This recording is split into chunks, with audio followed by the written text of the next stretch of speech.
Thank you and good morning. I'm speaking today on behalf of the Empowerment Council, which is a peer advocacy organization pertaining to mental health and drug use issues. So Toronto's created a model community-based service. It's non-coercive.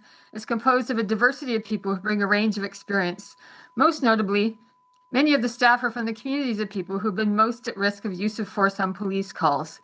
People with personal experience of having had crises in their lives, people who are members of Black and Indigenous communities. I've profiled the Toronto Community Crisis Services in a number of international forums to great positive response.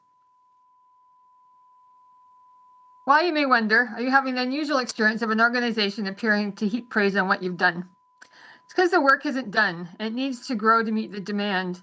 The Toronto Community Crisis Service has successfully diverted a large percentage of mental health crisis calls from police. 78 to 89% of transferred 911 calls handled without police involvement, resolving tens of thousands of incidents since its launch, including over 34,000 calls in by late 2025. In most cases, the team did not require other emergency services and only requested police attendance in about 2.5% of calls. This initiative had led to a decrease in the number of mental health calls handled by Toronto Police, who reported a steady decline after 2021. The Toronto Police Service is now considering further reducing their involvement in mental health calls by withdrawing the Mobile Crisis Intervention Team, which are response units consisting of a police officer and a hospital-based nurse.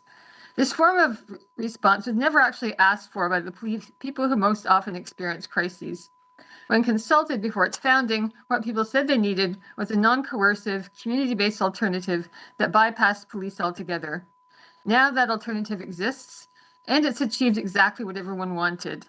Instead of members of the public or families calling 911, much of the time, when people got to a state that other people found disturbing, now the people in crisis themselves primarily are calling TCCS before this point.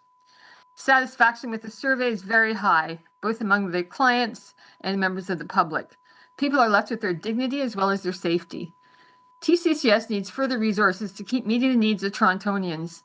In some cases, police must respond to crisis calls simply because they're the only service funded adequately to respond immediately. If everyone agrees that TCCS response is the best possible option, and people do, police resources have been saved by TCCS picking up calls that formerly went to them. So this should mean that some of the $1.43 billion that the police are scheduled to receive in 2026 could instead be directed to TCCS. Police, it must be acknowledged, will still have some mental health calls they must attend, and mental health issues can come up on any call, so they must continue to be trained accordingly, but there could still be less police involvement. We also have to consider the driver of crises and the impediments to lasting resolutions for people in crisis. We don't want to just respond to crises, we need to prevent them. Housing scarcity and insecurity loom large here. Contrary to popular belief, lack of housing causes mental health problems more often than the other way around. In terms of costs, human and financial, it's more cost-effective to provide housing than it is to respond to crises and keep people in shelters, jails, and hospitals. So we also ask for support to be directed to affordable, accessible housing.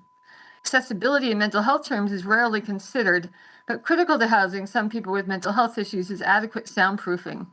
Edmund Yu and Andrew Loku might never have been in a position to be shot by police if they had had homes where sound was not so easily carried.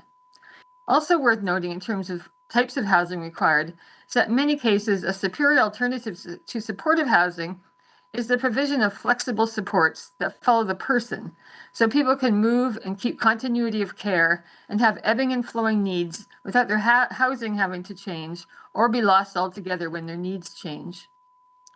None of us are immune from reaching a crisis point or from the eventual need for housing that is accessible. Let's take care of each other by providing for it.